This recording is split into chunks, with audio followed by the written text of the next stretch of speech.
Hello friends, I Sushant. Welcome you all to class 9 history chapter number 2. We are continuing socialism and the Russian Revolution. So today we'll start from after February. February के बाद Russia में क्या हुआ? जो अंतरिम सरकार में सैनिक अधिकारी, भूस्वामी और उद्योगपति प्रभावशाली थे। उनमें उदारवादी और समाजवादी जल्दी से जल्दी निर्वाचित सरकार का गठन चाहते थे। जनसभा करने और संगठन बनाने पर लगी पाबंदी हटा ली गई। हालांकि निर्वाचन का तरीका सब जगह एक जैसा नहीं था, लेकिन पेट्रोग्राड सोवियत की तर्ज पर सब जगह सोवियतें बना ली थी। अप्रैल 1917 में जो बोल्शेविकों के निर्वासित सेना व्लादिमीर लेनिन रूस लौटाए। लेनिन के नेतृत्व में बोल्शेविक 1914 से ही युद्ध का विरोध कर रहे थे। उनका कहना था कि अब सोवियतों का जो सत्ता अपने हाथों में ले लेनी चाहिए। लेनिन ने बयान दिया कि युद्ध समाप्त कर दी जाए, सारी जमीन किसानों के हवाले की जाए और बैंकों का राष्ट्रीयकरण की जाए। इन तीनों मांगों को लेनिन का अप्रैल थीसिस के नाम से जाना जाता है। तो चीज क्या क्या है और एक बार देखें। युद्ध समाप्त किया जाए, सारी जमीन किसानों के हवाले की जाए और बैंकों का राष्ट्रीयकरण किया जाए। उन्होंने भी जो सुझाव दिया कि अब अपने जो रेडिकल उद्देश्यों को स्पष्ट करने के लिए बोल्शेविक पार्टी का नाम कम्युनिस्ट पार्टी रख दिया जाए। बोल्शेविक पार्टी के ज़्यादातर लोगों को अप्रैल थीसिस के बारे में सुनकर काफ़ी हैरानी हुई। उन्हें लगता था कि अभी समाजवादी क्रांति के लिए सही वक्त नहीं आया है, इसलिए फिलहाल अंतरिम सरकार को ही समर्थन दिया जाना चाहिए।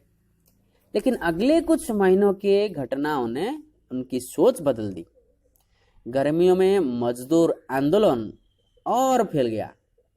औद्योगिक इलाकों में फैक्ट्री कमेटियां बनाई गई। इन कमेटियों के माध्यम से मजदूर फैक्ट्री चलाने के मालिकों के तौर तरीकों पर सवाल खड़ा करने लगे। ट्रेड यूनियनों की तादाद बढ़ने लगी। सेना में सिपाहियों की जो समितियां बनने लगी। जून में लगभग 500 सोवियतों ने अखिल रूसी सोवियत कांग्रेस में अपने प्रतिनिधि भेजे।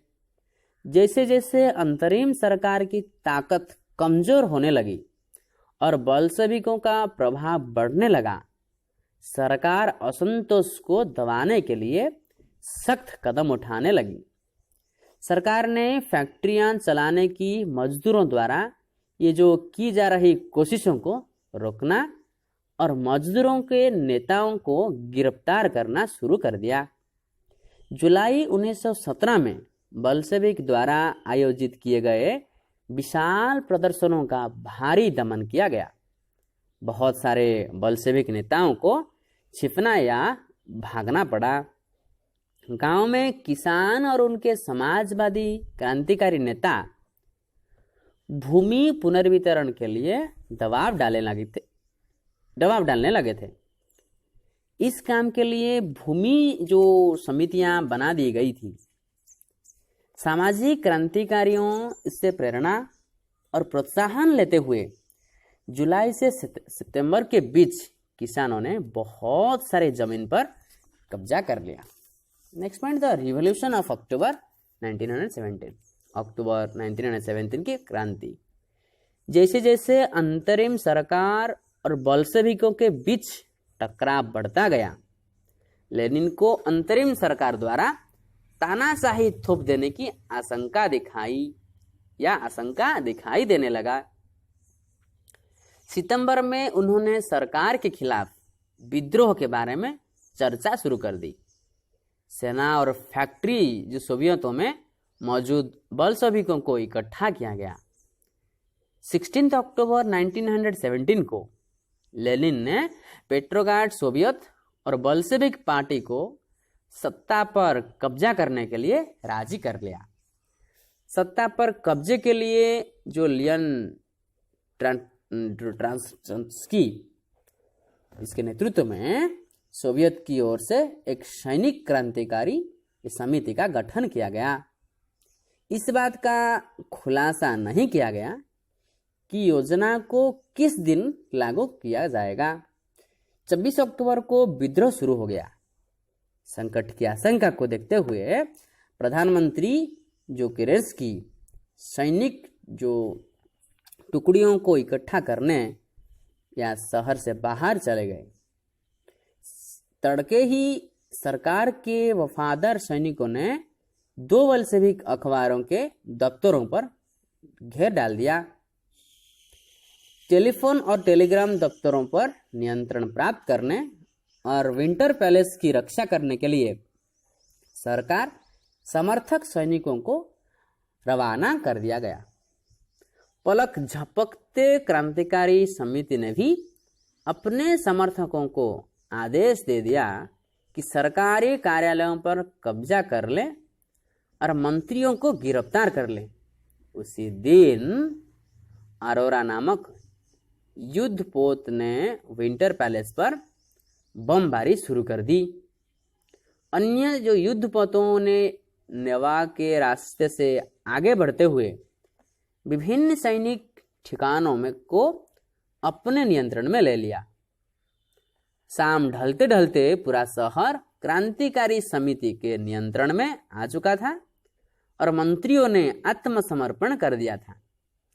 पेट्रोग्राड में अखिल रूसी सोवियत कांग्रेस की बैठक हुई, जिसमें बहुमत ने जो बल्शेविकों की कार्रवाई का समर्थन किया। अन्य शहरों में भी बगावतें होने लगी। दोनों तरफ से जमकर गोलीबारी हुई। खास तौर से ये जो मॉस्को में लेकिन दिसंबर तक मॉस्को पेट्रोग्राड इलाके पर बल्शेविकों का नियंत्रण स्थापित हो चुका था।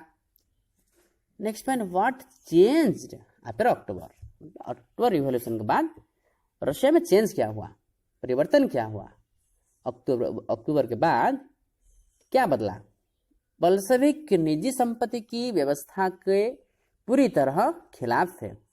ज़्यादातर उद्योगों और बैंकों का नवंबर 1917 में ही राष्ट्रीयकरण किया जा चुका था। उनका स्वामित्व और प्रबंधन सरकार के नियंत्रण में आ चुका था। जमीन को सामाजिक संपत्ति घोषित कर दिया गया। किसानों को सामंतों की जमीनों पर कब्जा करने की खुली छूट दे दी गई।